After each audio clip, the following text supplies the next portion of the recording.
Hello dear students, good evening, Sat Sri अकाल, सलाम वालेकुम। कैसे हैं आप सब लोग? उम्मीद करती हूँ बच्चों कि आप सभी लोग बहुत अच्छे होंगे। तो welcome all of you at Motion online. और मैं हूँ आपकी रसायन विज्ञान की अध्यापिका करीना।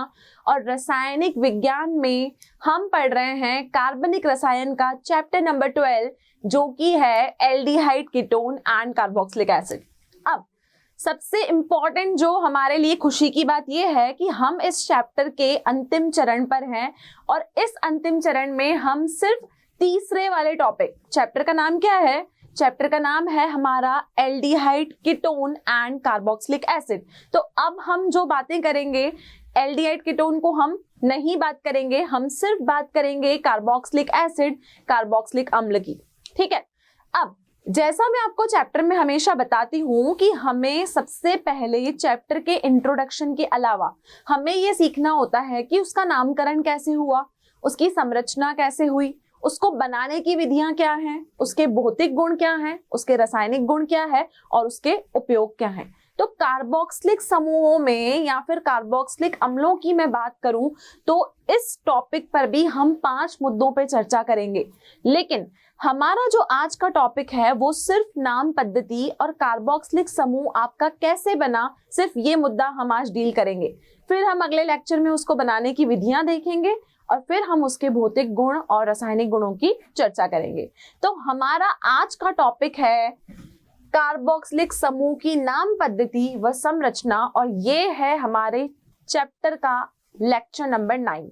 8 लेक्चर्स में हमने जो डिस्कशन किया वो सिर्फ हमने एल्डिहाइड और कीटोन का किया, और आज हम जो डिस्कशन करेंगे वो सिर्फ कार्बोक्सिलिक अम्लों का करेंगे। ठीक है। अब बच्चों, चैप्टर के स्टार्टिंग में मैंने आपको एक बात बताई।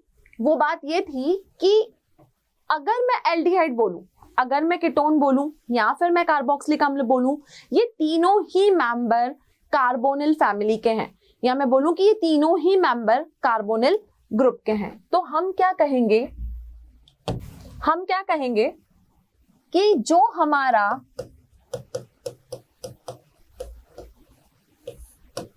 कार्बोनिल समूह या फिर कार्बोनिल फैमिली या फिर कार्बोनिल ग्रुप, कुछ भी बोलो एक ही बात है, ये होता है C डबल बॉन्ड O।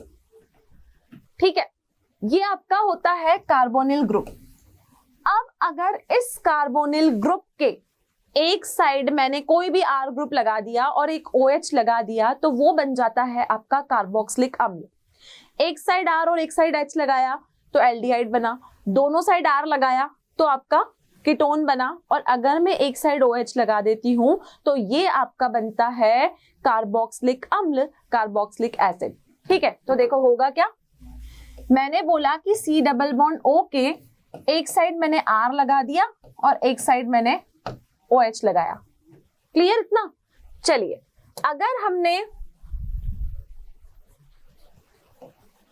अगर हमने इसके एक साइड OH लगाया और एक साइड डबल बॉन्ड O लगाया तो ये जो ग्रुप आपको नजर आ रहा है, ये ग्रुप नजर आ रहा है COOH।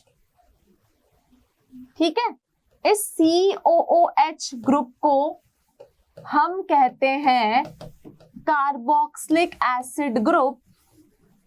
क्या कहते हैं? कार्बोक्सिलिक एसिड ग्रुप, या फिर हम इसको कहते हैं कार्बोक्सिलिक, कार्बोनिल नहीं, कार्बोक्सिलिक अम्ल। क्या कहते हैं कार्बोक्सिलिक एसिड को? कार्बोक्सिलिक एसिड को बच्चों हम कहते हैं कार्बोक्सिलिक अम्ल। अगर मैं कार्बोनिल की बात करती हूं तो मैं बोलूंगी कि C डबल बॉन्ड O। अगर मैं कार्बोक्सिलिक की बात करती हूं तो मैं बोलूंगी COOH ग्रुप। क्लियर है? चलिए, अब ये बना कैसे है? ये C डबल बॉन्ड O से बना है, इसी से बना है, ये आपका कार्बोनिल ग्रुप है। अब बच्चों, जो आपका कार्बोनिल ग्रुप होता है, चाहे वो एल्डिहाइड में हो, चाहे वो कीटोन में हो, चाहे वो कार्बोक्सिलिक एसिड में हो, वो अपनी अनुनादी संरचनाओं के मुताबिक क्या होता है? स्थायी होता है। क्योंकि जब भी हम ऑर्गेनिक केमिस्ट्री पढ़ते हैं ना, हम हमेशा अभिक्रिया उनके ऊपर करवाते हैं जो स्थायी हो। और कोई भी चीज स्थायी कैसे होती है? अपने रेजोनेटिंग स्ट्रक्चर्स की वजह से। तो हमारा जो C double bond O carbonyl group है वो क्या है? वो हमारा स्थायी है, स्टेबल है। ठीक है। और स्थायी वो क्यों है? वो स्थायी इसलिए है क्योंकि उसकी जितनी भी अनुनादी संरचनाएं हैं वो बिल्कुल बराबर हैं। तो स्थायी क्यों है? ये स्थायी है अपनी अनुनादी संरचनाओं की वजह से।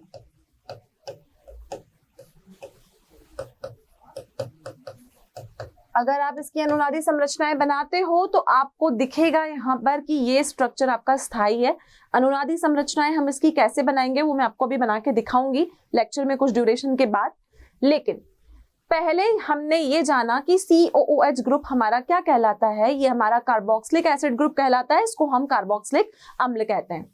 अब बच्चों, मैंने आपको पिछले लेक्चर में बताया था, जब हमने फर्स्ट लेक्चर किया था इस चैप्टर का, कि जब भी कोई एल्डिहाइड आता है तो हम उसके आगे अल लगा देते हैं, जब भी कोई कीटोन आता है तो हम उसके आगे ओन लगा देते हैं। अब बात यह है कि अगर कोई कार्बोक्सिलिक एसिड ग्रुप आएगा तो उसके आगे हम क्या लगाएंगे। देखिएगा, हमने लिखा कार्बोक्सिलिक एसिड। तो बच्चों, जब भी किसी कार्बोक्सिलिक एसिड का आप लोगों को नाम लिखना होगा तो हम उसको बोलेंगे ओइक एसिड। हम उसके अनुलग्न में, उसके पीछे हम क्या लगाएंगे? उसके पीछे हम लगाएंगे ओइक एसिड। क्या लगाएंगे? Oic acid. तो इसको हम पढ़ेंगे ओइक अम्ल। जैसे 5 कार्बन होंगे तो हम उसको बोलेंगे पेंटेनोइक अम्ल। ठीक है, उदाहरण समझिएगा।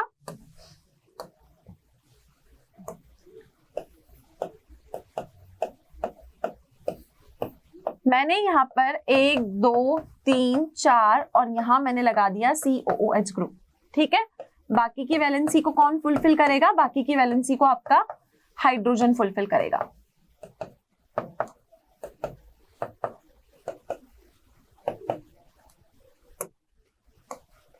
तो बच्चों, अब अगर मुझे इसको नाम देना है, इस उत्पाद को, इस वलय को अगर मुझे नाम देना है तो मुझे यहाँ पर COOH ग्रुप दिखा।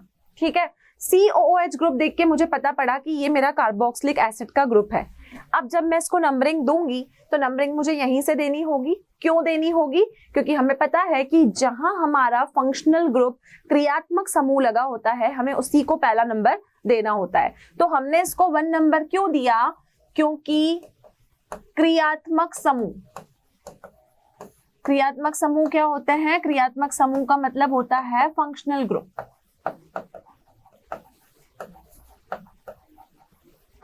क्लियर? जहां क्रियात्मक समूह फंक्शनल ग्रुप लगा होगा उसी को हम पहला नंबर देंगे। तो क्रियात्मक समूह फंक्शनल ग्रुप को लोवेस्ट नंबर दिया जाता है। लोवेस्ट का मतलब होता है कम। अब बच्चों, ध्यान क्या रखना है कि ये COOH में भी तो कार्बन है ना, तो आप ऐसा नहीं करोगे कि इसको छोड़ दोगे और नंबरिंग यहां से दोगे। आपको इस कार्बन को भी यहां काउंट करना है और आप नंबरिंग कहां से शुरू करोगे? यहां से शुरू करोगे। हो गए 5 कार्बन। अब यहां देखिएगा, 5 कार्बन हुए और 5 कार्बन को हम क्या कहते हैं? 5 का मतलब होता है मेथ एथ प्रोप ब्यूट पेंट। ठीक है, तो इसका नाम क्या हुआ?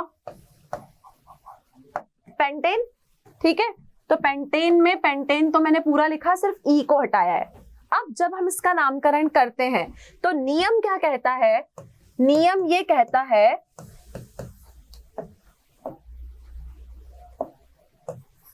इसको मान लो नियम 2 और इसको बोल दो नियम 1।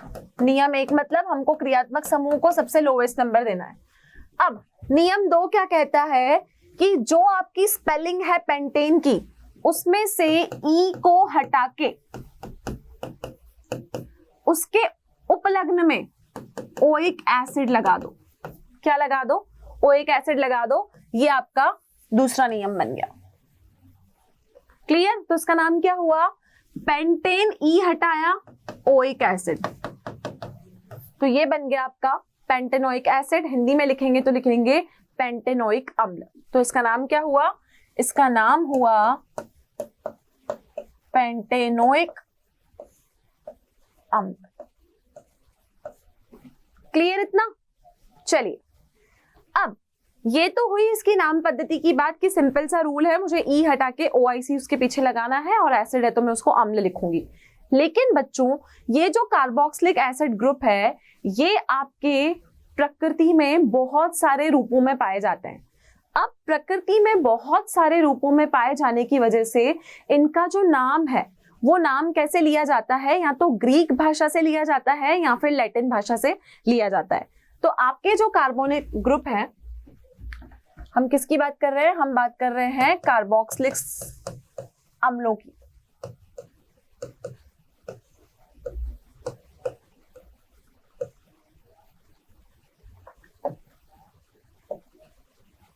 हम बात कर रहे हैं कार्बोक्सिलिक अम्लों की।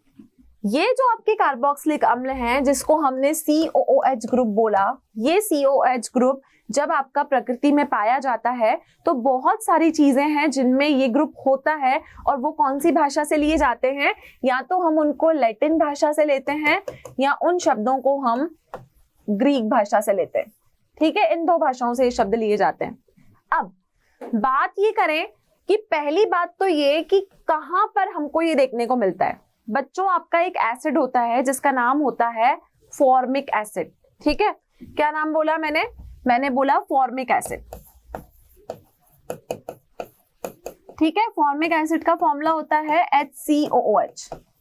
अब आपको पता है ये जो फॉर्मिक एसिड है ये किस में पाया जाता है। अगर मैं प्रकृति की बात करूं तो प्रकृति में फॉर्मिक एसिड जो आपकी लाल वाली चींटियां होती है उनमें पाया जाता है। तो जब हमें कोई चींटी काट लेती है तो उसकी बॉडी से जो फॉर्मिक एसिड है वो हमारी स्किन के अंदर इंजेक्ट हो जाता है, पेनिट्रेट हो जाता है। तो फॉर्मिक एसिड आपका किस में पाया जाता है, फॉर्मिक एसिड पाया जाता है लाल चींटियों में। ठीक है, अब ये जो फॉर्मिक वर्ड है ना ये ग्रीक या लैटिन भाषा से लिया गया शब्द है, तभी मैंने बोला कि जब भी कोई अम्लों की हम बात करेंगे तो उनका जो नाम है या तो ग्रीक भाषा से लिया गया है या फिर लैटिन भाषा से लिया गया है। चलिए दूसरे एसिड की बात करते हैं, एसिटिक एसिड। सबने सुना होगा एसिटिक एसिड क्या होता है। एसिटिक एसिड होता है आपका CH3COOH। ठीक है, 2 कार्बन, इथेनोइक एसिड भी इसको बोल सकते हो। अब सबने नाम सुना होगा विनेगर, सुना है सबने नाम, हिंदी में मैं बोलूंगी इसको सिरका। अब ये विनेगर सिरका क्या होता है, जब भी हम कोई फास्ट फूड बनाते हैं, लाइक चाउमीन हमने बनाया, मंचूरियन हमने बनाया, तो हम उसमें एक इंग्रेडिएंट का प्रयोग करते हैं जिसको हम सिरका कहते हैं। ठीक है, वो सिरका क्या है, वो सिरका आपका एसिटिक एसिड है, और ये एसिटिक एसिड भी कार्बोक्सिलिक अम्लों की फैमिली का एक मेंबर है। क्लियर, तो फॉर्मिक एसिड होता है HCOOH, एसिटिक एसिड आपका होता है CH3COOH। इतना क्लियर। चलिए आगे बढ़ते हैं। एक एसिड होता है आपके पास में पेंटेनोइक एसिड। ठीक है, पेंटेनोइक मतलब हो गया CH3 CH2 CH2 CH2 COOH। ठीक है, ये जो पेंटेनोइक एसिड होता है, ये जो स्वाद और सुगंध है उसका रीजन होता है मक्खन के अंदर।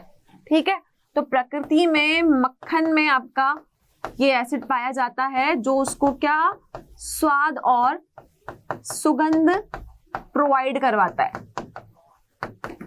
क्लियर है, तो ये जो मैंने यहाँ पर कुछ एसिड्स के नाम लिखे, ये आपके दैनिक जीवन के कुछ महत्वपूर्ण एसिड्स हैं जो किसी न किसी जीव में या प्रकृति में आपको किसी न किसी रूप में मिलते हैं, और इनके जो नाम है वो आपके यहाँ तो ग्रीक भाषा से लिए गए हैं या फिर लैटिन भाषा से लिए गए हैं।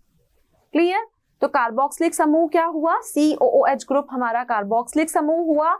जहां भी हमें COOH दिखेगा हम क्या करेंगे, उसको ओइक एसिड ग्रुप लिखेंगे। अब मैं बात कर रही हूँ नाम पद्धति की। अब बच्चों जब भी हम नाम पद्धति करते हैं तो आपको पता है कि हमें एक लिखना होता है IUPAC नाम और दूसरा हम लिखते हैं सामान्य नाम। तो जब भी हम नाम पद्धति की बात करेंगे, हम क्या करेंगे, जब भी नाम पद्धति की बात करेंगे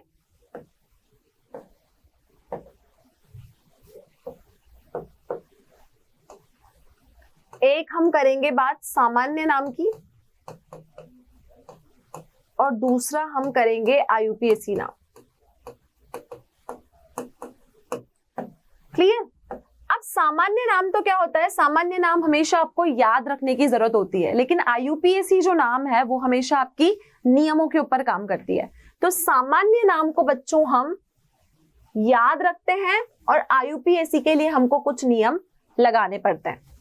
अब IUPAC के 2 नियम तो मैंने आपको बता दिए कि जहां आपको COOH ग्रुप मिले उसको सबसे कम नंबर दो, और आप कोई भी स्पेलिंग हो उसमें से E को हटा के OIC लगा दो। अब दूसरा नियम क्या है कि मान के चलो कि अगर आपके पास ये COOH ग्रुप एक ही है, ये मान के चलो COOH ग्रुप आपके पास में 2 है, फिर ये मान के चलो कि COOH ग्रुप आपके पास में 3 है। क्लियर?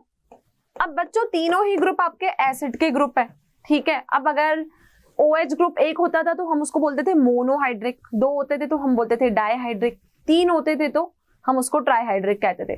तो हम इसको क्या बोलेंगे कि अगर आपके पास ये ग्रुप एक है तो ये हो गया मोनो, ये हो गया डाई और ये हो गया ट्राई। ये मैं आपको क्यों बता रही हूँ, क्योंकि ये वाला नियम जो है ये आपको IUPAC में काम आने वाला है, ठीक है।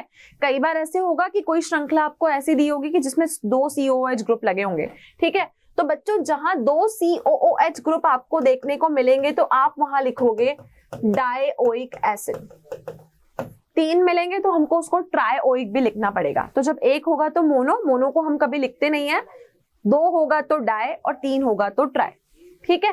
तो ये IUPAC नाम आपका नियमों पे चलेगा, लेकिन जो आपका सामान्य नाम है वो थोड़ा सा सिंपल भी होता है, कभी हम उसको बना के भी लिख सकते हैं या फिर आपको क्या करना पड़ेगा, उसको याद रखना पड़ेगा। क्लियर? तो शुरू करते हैं यहां पर कुछ उदाहरणों के साथ हमारी नाम पद्धति।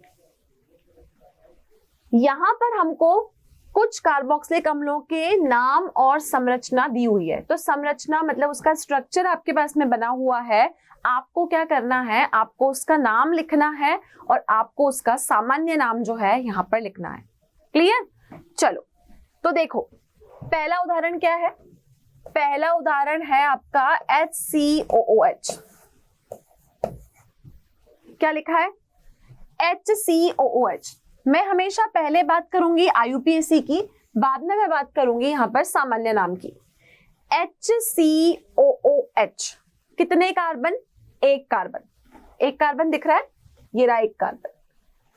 किसी भी चीज में अगर 1 कार्बन होता है तो आप सबको पता है कि 1 कार्बन को हम मीथेन कहते हैं, ठीक है।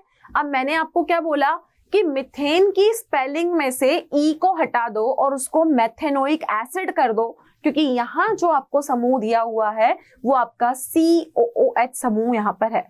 तो इसका नाम क्या हुआ? इसका नाम हुआ मेथेनोइक एसिड। ये टेबल आपकी NCERT बुक में भी गिवन है, आप चाहे तो इसको नोट डाउन करो, आप चाहे तो अपनी बुक को ओपन करो और सब चीजों को समझते हुए चलो। लेकिन जब हम खुद अपने हाथ से कॉपी में लिख कर देखेंगे तभी हमें सारे स्ट्रक्चर और सबके नाम जो है वो क्लियर होंगे। अब बच्चों इसका नाम हुआ मेथेनोइक एसिड, और अगर मैं इसको हिंदी में लिखूंगी तो मैं इसको बोलूंगी मेथेनोइक अम्ल। क्या बोलूंगी इसको मैं? इसको मैं बोलूंगी मेथेनोइक अम्ल। क्लियर इतना? मेथेनोइक अम्ल। आगे मेथेनोइक एसिड तो इसका हो गया IUPAC नाम। बात कर लेते हैं सामान्य नाम की। अभी अभी मैंने आपको बताया कि ये एक ऐसा एसिड है जो लाल चींटियों के अंदर पाया जाता है और इस एसिड को हम कहते हैं फॉर्मिक एसिड। तो इसको हम क्या बोलेंगे? इसको हम बोलेंगे फॉर्मिक एसिड। और अगर मुझे हिंदी में लिखना होगा तो मैं इसको लिखूंगी फॉर्मिक अम्ल। क्या लिखूंगी? मैं इसको लिखूंगी फॉर्मिक अम्ल। Is it clear? चलिए आगे बढ़ते हैं हम दूसरी संरचना की तरफ। दूसरा नाम दिया हुआ है आपको CH3COOH। गिन के बताओ कार्बन कितने? साफ दिख रहा है हमको कि कार्बन कितने हैं? 2, ठीक है।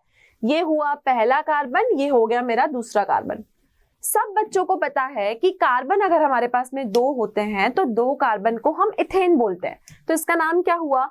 इसका नाम हुआ एथेनोइक एसिड। क्या नाम हुआ?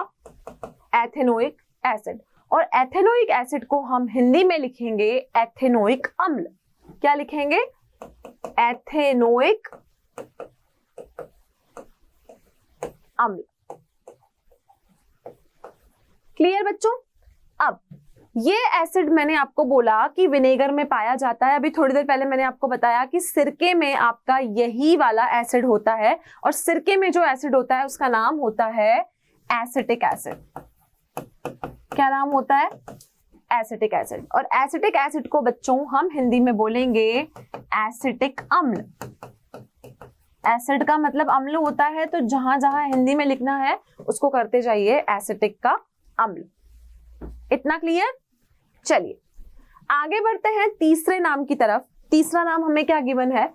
तीसरे नाम में 1 2 3, मुझे 3 कार्बन दिखे, लेकिन मेरे को नंबरिंग यहां से देनी पड़ेगी, क्योंकि अभी मैंने आपको बताया कि IUPAC का नियम ये कहता है कि जहां क्रियात्मक समूह लगा है उसको हमेशा पहला नंबर दो। क्लियर? चलिए कितने कार्बन हुए? 3 कार्बन हुए। 3 कार्बन को हम कहते हैं मेथ एथ प्रोप। तो इसका नाम क्या हुआ? इसका IUPAC में नाम हुआ प्रोपेनोइक एसिड। क्या नाम हुआ? इसका नाम हुआ प्रोपेनोइक एसिड। और प्रोपेनोइक एसिड को हम कहेंगे प्रोपेनोइक अम्ल। क्या कहेंगे? प्रोपेनोइक अम्ल।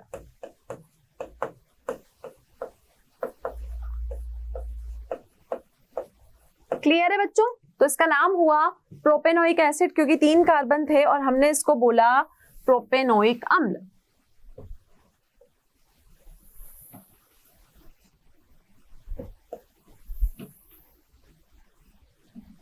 चलिए अब बात करते हैं इसके सामान्य नाम की। अब प्रोपेनोइक अम्ल होता है, उसका जो सामान्य नाम है वो आपको ध्यान रखना पड़ेगा, और इसका सामान्य नाम होगा, अब अगर हमें CH3CH2COOH जो कि हमारा है प्रोपेनोइक एसिड, अगर इस प्रोपेनोइक एसिड का मुझे सामान्य नाम लिखना है तो इसका सामान्य नाम कुछ हद तक इसके जैसा ही है, लेकिन बच्चों जब हम इसको लिखेंगे तो हम इसको लिखेंगे प्रोपियोनिक। क्या लिखेंगे? इसको हम लिखेंगे प्रोपिनोइक अम्ल, और इंग्लिश में जब हम इसको लिखेंगे तो इसका नाम होगा प्रोपियोनिक एसिड। स्पेलिंग में दोनों में फर्क है। यहां हम लिख रहे हैं प्रोपेन की स्पेलिंग में OIC लगा रहे हैं, और यहां पे हम इसको लिख रहे हैं प्रोपियोनिक एसिड। तो सामान्य नाम और IUPAC नाम में थोड़ा सा डिफरेंस है जो आपको यहां पर याद रखने की आवश्यकता है। क्लियर? चलिए अगला एसिड 1 2 3 4। मुझे यहाँ पर 4 कार्बन के समूह नजर आ रहे हैं, तो 4 कार्बन को नंबरिंग देंगे 1 2 3 और 4। क्लियर? अब कार्बन अगर 4 हैं तो इसका मेथ एथ प्रोप ब्यूट, तो इसका नाम क्या हुआ? इसका नाम हुआ ब्यूटेनोइक एसिड। क्या नाम हुआ? इसका नाम हुआ ब्यूटेनोइक एसिड। अब बच्चों अगर मैं इसको हिंदी में लिखती हूं तो मुझे इसको लिखना पड़ेगा ब्यूटेनोइक अम्ल। क्या लिखना पड़ेगा? मुझे इसको लिखना पड़ेगा ब्यूटेनोइक अम्ल। ठीक है? अब इसका जो सामान्य नाम है कुछ कुछ सेम है, थोड़ा सा स्पेलिंग और नाम में फर्क है कि जब हम इसका सामान्य नाम लिखेंगे तो सामान्य नाम इसका होता है ब्यूटायरिक एसिड। क्या होता है? यहां मैंने बोला ब्यूटेनोइक और यहां मैं बोल रही हूं ब्यूटायरिक एसिड, और हिंदी में लिखेंगे तो इसको लिखेंगे ब्यूटायरिक अम्ल। क्या लिखेंगे? ब्यूटायरिक अम्ल। तो इसका नाम क्या हुआ? इसका नाम हुआ ब्यूटायरिक अम्ल। क्लियर? चलिए तो बच्चों अब हमारे पास 4th कंपाउंड के बाद जो 5th नंबर का कंपाउंड है हम उसकी IUPAC और कॉमन नेमिंग करेंगे। तो देखो ये आपका हो गया 5th 6th 7 और 8। अब हम इनके सामान्य नाम और IUPAC नाम की चर्चा करेंगे। तो आप पहला कंपाउंड देख सकते हो CHCOOH के साथ 2 CH3 ग्रुप अटैच है, तो इसके स्ट्रक्चर को हम ऐसे बना सकते हैं। हमने CH3 को हमने लिखा CHCOOH, हमने यहाँ पर लगाया एक CH3 को, एक CH3 ग्रुप को हमने यहाँ लगाया।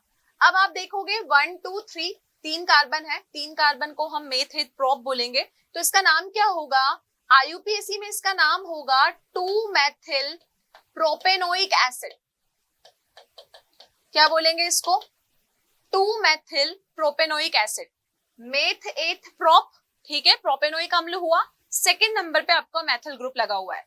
अब अगर मैं इसके सामान्य नाम की बात करूं तो बच्चों सामान्य नाम, क्योंकि यहाँ पर 4 कार्बन है, CH3 की पोजीशन आइसो वाली है, तो हम इसको बोलेंगे आइसोब्यूटायरिक एसिड।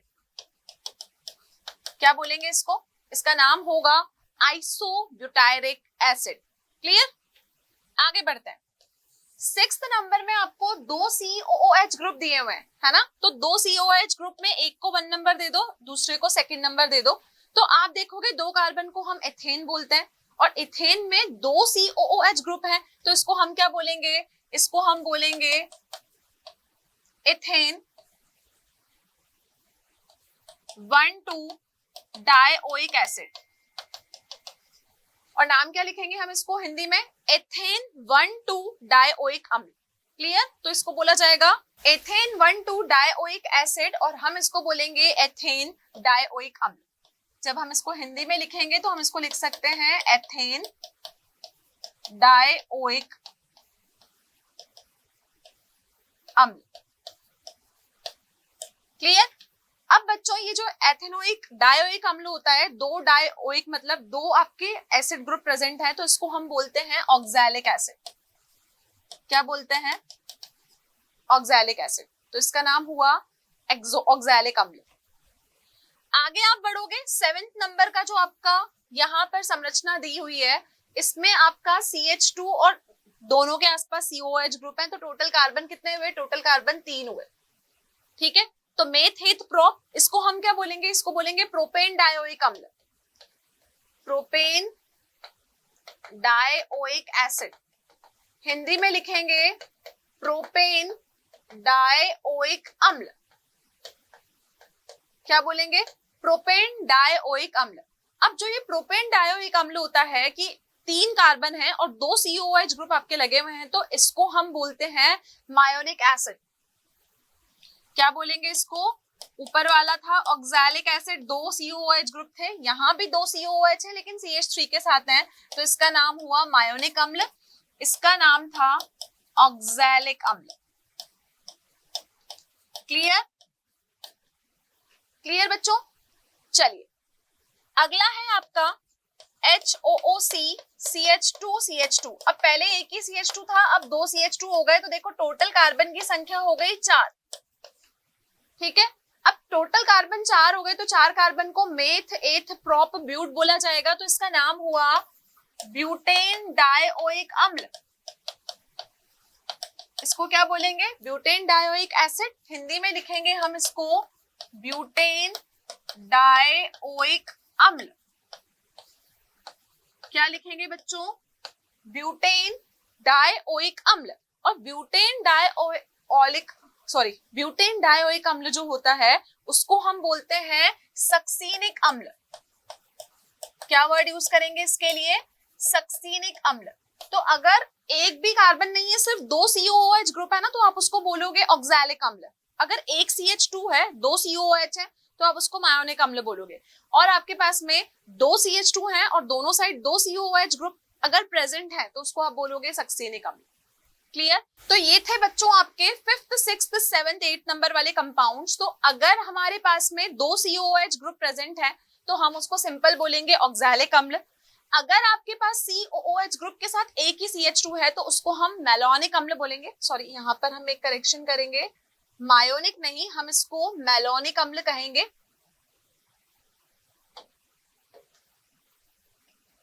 इसको हम कहेंगे मैलोनिक अम्ल। ठीक है, और अगर आपके CH2 ग्रुप 2 है COOH के साथ, तो उसको हम सक्सीनिक अम्ल कहेंगे। तो एक हुआ ऑक्सैलिक, एक हुआ मैलोनिक, और एक हुआ आपका सक्सीनिक अम्ल। तो ये थे आपके 5th 6th 7th and 8th number के कंपाउंड्स। आगे बढ़ते हैं हम नेक्स्ट कंपाउंड की तरफ। तो बच्चों अब हमारा जो नेक्स्ट कंपाउंड है वो आपके रिंग वाले कंपाउंड्स हैं। तो अब हम करेंगे एरोमेटिक कंपाउंड्स में कार्बोक्सिलिक एसिड ग्रुप्स की नेमिंग। तो देखिए आपका यहाँ पर रिंग वाले कंपाउंड्स में जो अगला कंपाउंड है वो क्या है?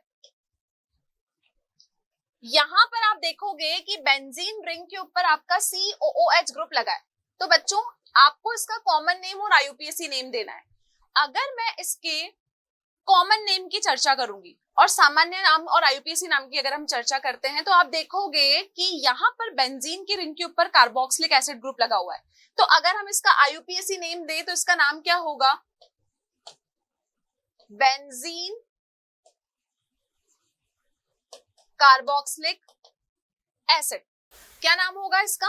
Benzene carboxylic acid. अगर मैं हिंदी में लिखूंगी तो हिंदी में मैं इसको लिखूंगी बेंजीन कार्बोक्सिलिक अम्ल।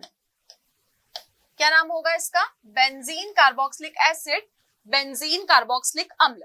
लेकिन अगर हम इसके सामान्य नाम की बात करते हैं ना तो बच्चों इसका सामान्य नाम होता है बेंजोइक एसिड। सिंपल नेम में अगर रिंग के ऊपर COOH ग्रुप लगा है तो हम उसको क्या कहेंगे? उसे हम सिंपल बेंजोइक एसिड कहेंगे। क्लियर है इतना? चलिए आगे बढ़ते हैं। अगला जो हमारा कंपाउंड है वो है CH2COOH। ठीक है, अब अगर हम इसको नाम दें तो आप देखोगे कि दो यहां पर आपके कार्बन है और ये रिंग है, तो इसका नाम क्या होता है? इसका नाम होता है phenyl ethanoic acid.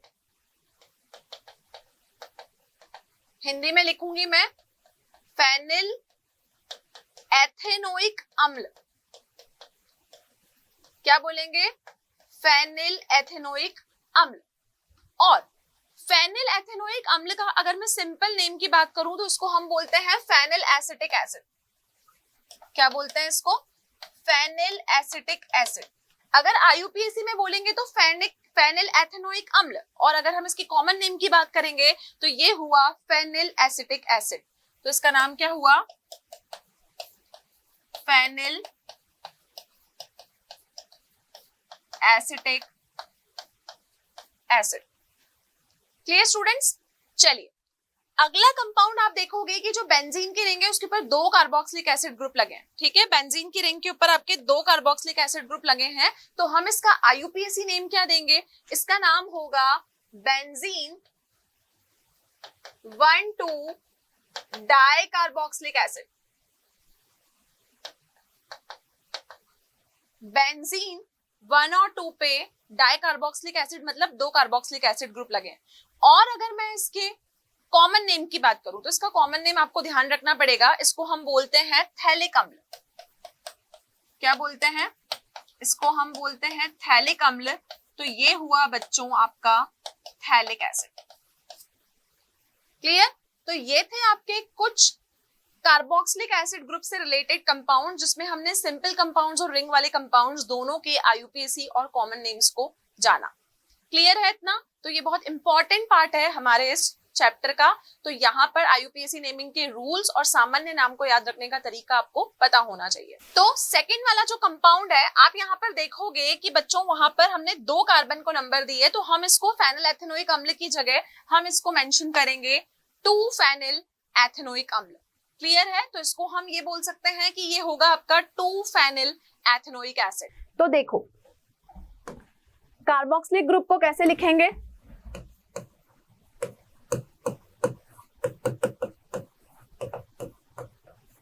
Carboxylic group को आप कैसे लिखोगे? आप देखो C डबल बॉन्ड O। ठीक है, एक साइड हो गया आपका OH और एक बॉन्ड को पूरा करने के लिए मैंने यहां लगा दिया H। ठीक है, ये COOH ग्रुप आपका कार्बोनिल ग्रुप होता है। अब बच्चों अगर मैं बात करूं तो यहां पर इस O के ऊपर आपके पास में 2 इलेक्ट्रॉन और है। ठीक है, इस कार्बोक्सिलिक एसिड ग्रुप में आप देखोगे कि ये सारा ही स्ट्रक्चर एक ही तल पे है और जितने भी आबंध हैं उनके बीच में यहाँ पर 120 डिग्री का एंगल है। ठीक है, तो आप बोलोगे कि ये सब समान तल पर है और समान तल पर होने के साथ साथ इनके बीच जो आबंध है